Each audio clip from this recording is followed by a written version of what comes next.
Assalamu алейкум, эки бала YouTube каналынын көрүүчүлөрү. Бүгүнкү видео чыгарылышта Москва жеринде талыкпай таксиде эмгектенип жүргөн досубуз менен маектешмекчибиз. Бүгүнкү видео чыгарылышта Москвада такси тармагына кантип орношуп, машиналарды кайдан аренда алып, эмне документтер керек экен, ошолор боюнча талкууламакчыбыз. Анда эмесе кеттик. Ассаламу алейкум, эки бала YouTube каналынын көрүүчүлөрү. Бүгүнкү видео чыгарылышта Дайын деген дос балабыз менен такси тармагы боюнча кеңешме алмакчыбыз. Москва тармагында кантип жумушка орношуу боюнча. Анда эмесе баштайлы. Ассаламу алейкум, брат. Алейкум ассалам. Кандай досуң? Жакшы. Жакшы келип алдыңбы? Жакшы. Келип бергениңе чоң рахмат. Рахмат. Эме көптөн бери өзүм ичимде дагы суроолор туулуп жүрөт да. Мына 2 айдан кийин мен таксиге орношсом болот. 2 айдан кийин март айынын 6-мартта мен правам 3 жылдык стажга жетет. Жакшы. Ушул 3 жылдык стажга жеткенде мен таксиге орнош үчүн биринчи кадамдарды кайсы эмеден баштасам туура деп ойлойсуң? 2 ай өтсө, Кудайым буйрса, 3 жылдык стажың келет экен. Куттуктайм биринчиден. Чоң рахмат. Анан документтер эми айдоочулук күбөлүк, паспорт, регистрация керек. Болду, андан башка азырынча эч нерсенин кереги жок. Анан жакында Кисарт деген программаны ишке ашырып атышат. Ошол ишке ашып калса, анда СНИЛС ИНН керек болот. Ошону да даярдап коюш керек. Так, вакцинациячы азыр көп эле жумушка орношкон. Вакцинация унутуп калыптырбыз, вакцинация да керек. Сөзсүз. Аны алыш керек. Сенде бар да. Менде деген вакцинация алганда, мисалы үчүн былтыр иштеп жүргөн вакцинацияга жиберишип, бирок QR кодун алган эмесмин да. QR коду жок, же базада тура эмес кирип коюп, вообще вакцинация жок. Анда азыр кайра барып алышың керек. Ооба, буйруса 2 ай ичинде ошо вакцинация алып, эмне документтер толтуруп, такси тармагына орношоюн деп атам да. Айта кетсең, анан такси тармагы вообще канча жыл болду иштеп жүргөнүңө? Такси тармагында. Такси тармагында меники 4-жылга кетип атат. 2018 баштаганбыз. 2018 баштап, мына 2022 августта уже 4-жыл болот. 4 жыл. 4 жылда сыр болбосо кандай жетишкендиктерге жеттиң? Мындай ийгиликтерге жеттиң, ошол жөнүндө сыр болбосо бизге айта кетсең. Мотивация берчи. 4 жылдын ичинде эми сразу эле баягы укмуш көрсөткүчтөргө жеткен жокпуз, бирок эгер аракет кылсаң, баягы баардык нерсе болот экен деген сөздү айткым келет да. Мисалы, мен ошо көптөгөн кыйынчылыктарды көрүп, башында машина издеп, арендага машина издеп, арендага чыкпай, бербей, ушинтип кыйналып жүрүп, анан кийинчерээк ойлонуп көрүп, анан выкупка эле машина алыш керек экен деп ойлонуп, анан ушул биз отурган машинаны выкупка алдым, выкупка алып, өзүмө 2 жылдын ичинде чыгарып, өзүм күнүнө ушул машинага канча төлөчү элем? Мисалы, күнүнө берет экен го выкуптачы? Күнүнө берет. Меники условия мындай болгон, мен жарым акчасын бердим машинанын. Жарым акчасын мисалы мен бөлдүргөм. 300 миңди мисалы айына 30 миң кылып, 10 айга бөлдүрүп, анан айына 30 миң төлөп, 10 айда кутулуп көзүнө. Жакшы. Жылыңдын, машинаңдын жылы кайсы? Машинанын жылы 2017-жылкы Hyundai Solaris эконом класстагы машина. Вот. Көбүнчө таксиде көп табышат деп айтат да. Мисалы үчүн мен деле мына келгениме бир жарым жыл болду, жарым жылдан бери ар кайсы сферада иштеп көрдүм. Именно ушу правамдын суроого жетпегенден такси тармагына чек көргөн жокмун да. Билишимче сен көптөгөн дос балдарыбыз, мисалы үчүн Кыргызстандан келип Москваны вообще көрбөгөн, биринчи жолу келген адамдар эле келген күнү эле эртесин документ бүтүрүп машина алып иштеп кеткендерди көрдүм да, ушу сен аркылуучу.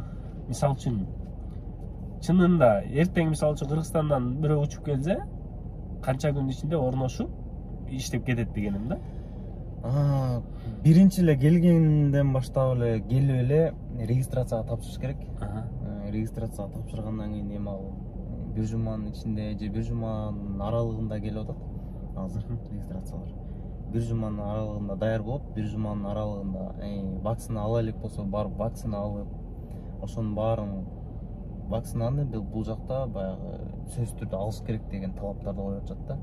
Аны албасаң таксопарктарга барсаң машина бербейт, иштей албайсың. Ошон үчүн биринчи барып ошол регистрацияңды тапшырып коюп, барып вакцинаңды алып, ошол документтерди даярдап туруш керек. Анда жакшы экен. Азыр таксопарктар абдан көп экен да. Ушул кайсы таксопаркка барып орношкон? Мисалы үчүн сен кайсы таксопаркта орноштуң эле да? Мындай жакшысы билесиң, эми 4 жылдан бери таксоводитель иштеп жүрсөң. Мен азырынча Снежок деген таксопаркта иштеп атам. Бул таксопарк деле жаш таксопарктардын бири, 1 жыл толук болуп калды. Бирок абдан жакшы, баягы условиялары, иштеген программалары так, акчаны каалаган, мисалы онлайндагы акчаларың балансыңды мисалы 24 сааттын ичинде каалаган убагыңда чечип алсаң болот. Ошол жагы күнүңкү тапканың күнүң чыгарып алсаң деле болот экен да. Күнүңкү тапканың күнүңө өзүңдүн картаңа баягы чыгарып алсаң болот да. Ошонусу жагат, ошон үчүн мен ошол таксопаркта иштеп атам азыр. Мисалы үчүн ал Снежок таксопарк бул кыргыздардыкыбы же кыргыз жарандарыныкы, кыргыз агаларыбыздыкы, ошо былтыр 1 жыл мурда ачышкан. Азыр өздөрү машина алып, өздөрү машина арендага берип, выкупка берип, ушинтип иштеп жүрүшөт. Андан жакшы. Анда эмесе ошо таксопаркты буюрса барып, машиналарды көрүп, условияларын уксак да болот экен да, сен аркылуу. Сөзсүз түрдө барып көрсөтүп, кандай условиялары бар, кандай машиналар бар, деги эле эмне машиналарды беришет, жалпы көрсөтүп кетсек болот. Кийинки чыгарылышта ушул таксопаркка баралы достор. Эме вообще биякта Москвада канча кыргыздардын канча деген таксопаркы бар? Сен билишиңче? Мен билгеним боюнча эле бир 10га жакын таксопарк бар да. 10га жакын кыргыздардын билем. Ошол эң алды ошол 5 жыл мурда эле, 4 жыл мурда эле ачышкан. Андан кийин уже бири-бирин угуп, баягы бул жакта Россияда орус жарандыгын алган кыргыздар көп да. Ошолор өздөрүнө баягы ИП ачып, же болбосо компания ачып туруп эле, фирма ачып ошол жака таксопарк кылып эле иштеп атышат. Буюрса абдан жеңилденип калган турбайбы жумушка орношуп эметкендер? Азыркы учурда мисалы үчүн эменин Бишкек болуп атат да, бул жерде Кисарт кирген атпайбы программачы? Кисарт программасы киргенде азыр мисалы үчүн сен 14 саат, 16 саат, кааласаң 3 саат иштеп коюп атасың да. Мисалы үчүн Кисарт киргенде бир канча убакыт, 8 саат деп атабы убактысы? Азыр толук баягы күчүнө кире элек, бирок биздин угушубуз боюнча 8 сааттан 12 саатка чейин болот. 8 саат дейм, бул 8 саат норма эле ошентип айтып атышат, бирок бул аша чапкандык болуш керек. Анткени 8 сааттын ичинде иштегенге деле жетишпейсиң да. Тем более машинаны арендага алып алып, анан кийин аренданы чыгарып, пробкада отуруп чыккыча 8 саатта убакытта жетишпейсиң иштеп деле. Анан 12 саат деген дагы божомолдор бар. Демек ошондо досум, 12 саатта силер үчүн болуп калса, силер үчүн бул жакшы убакытпы же дагы жетишпегендик болобу? Эми 12 саат эгер болуп кала турган болсо, 12 сааттын ичинде иштесең болот. Бирок баягы убактысы менен иштеш керек болуп калат да. Эртең менен будильникке коюп, как положено 7ден баштап, мисалы кечки 9га чейин, же болбосо кечки 7де уже жапса, кечки 7ге чейин баягы убакытты сарамжалдуу пайдаланып иштесең бул болот. Азыр деле мисалы мен эртең менен мисалы 6да чыксам, кечки 6га чейин деле Кудайга шүгүр иштесең болот. Эми эң кызыктуу жерине жетти окшойт. Мисалы үчүн сен азыркы учурда канча айлык таап атканың, канча сааттан иштеп аткандарыңды сыр болбосо достор менен бөлүшпөйлүбү? Кызыктуу болуп аткандар канча акча тапса болот экен да. Так, анда эмесе эң кызыктуу жери. Так. Азыр январь айында бир аз сезон бир аз азыраак болгон үчүн бүгүн ушул кичине жогораак болуп калды, ошондуктан. Канча саат иштедиң, мисалы 3800 көрүп турам. Могул убакта мына мисалы саат канчада чыгып турмун? Эртең менен 9дан саат 2ге чейин иштеп турмун. 2? Түшкү 2ге чейин иштеп турмун. Түшкү 2ге чейин иштеген акчам ушул болду. 3800. Могу жерде эң узун болуп турган бишимче бул көп да иштегениң го. Бул мисалы 14 заказ кылып турмун. Бул жерде саат азыр айтам. Эртең менен 8ден баштап турмун. Эртең менен 8ден кечки 11ге чейин иштегем. Так, ошондо 12 саат 8ден 8ге чейин плюс 3 саат 15 саат иштеген. 15 саатта мисалы 9000 иштесең болот. 9000 иштесең болот экен, э? Бул канча саат иштегендики болот? 15 дейт. Бул эртең менен 7:30дан 7:50дөн кийин 7:50дөн 8 кол. Бул деле ошо 12ге чейин. Мына ар кандай болот да мисалы. Күнүндө ар кандай. Тем более бул январь ай сезон жок дегени эле. Сезон жок азыр, ошондуктан бир аз. Мисалы үчүн айына тапкан көрсө болобу? Айына тапкан көрсөк болот. Айына канча чыгарса? Бул 2 күндүк экен, бул за эту неделю дейт. Айына. Мисалы январда канча таптым?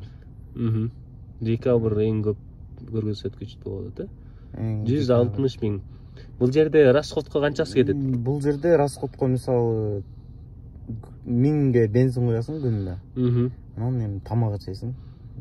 1,5 миң күнүнө расход кылсаң 30 күндө так 15 45 миң. 45 миңди эсептей бер, ошондо 115 миң. 100 миң деле таза калса бул абдан жаман эмес да, мындай көрсөткүч. Эми бул баягы өзүңдүн машинаң болсо ушундай болот. А эгер арендада айдап жүргөн болсоң, мындан көбүрөөк табасың. Баягы ошого жараша иштейсиң, көбүрөөк табасың, бирок ошондой эле сумма чыгышы мүмкүн. Арендадан деле. Айырмасы деле жок болот. Бул 200 болсо, ошондо где-то 100 миң, 110 миңге чейин тапса болот. Рахмат. Анда эмесе достор, бүгүнкү видео чыгарыш соңуна келип жетти. Дайын, сага чоң рахмат. Эч нерсе эмес. Достор, мен сиздер менен коштошпойм. Кудайым буйрса, досум экөөбүз дагы көптөгөн маалыматтарды сиздер менен бөлүшүп турабыз. Мындан дагы жакшы интервьюлар болот. Ошондуктан каналдан алыстабай, катталып, астына комментарий жазып, түшүнбөй калган сурооңуздар болсо, тартынбастан, уялбастан бизден комментарий аркылуу сурасаңыздар болот. Көңүл бурганыңыздарга чоң рахмат. Кийинки видео чыгарылыш буйрса, силерге дагы бир абдан кызыктуу нерсе. Бул Москвадан кантип үй алганбыз. Ошол жөнүндө чыгарылыш чыгарабыз. Буйрса, катталыңыз, көрүшкөнчө. Катталыңыздар. Ассаламу алейкум.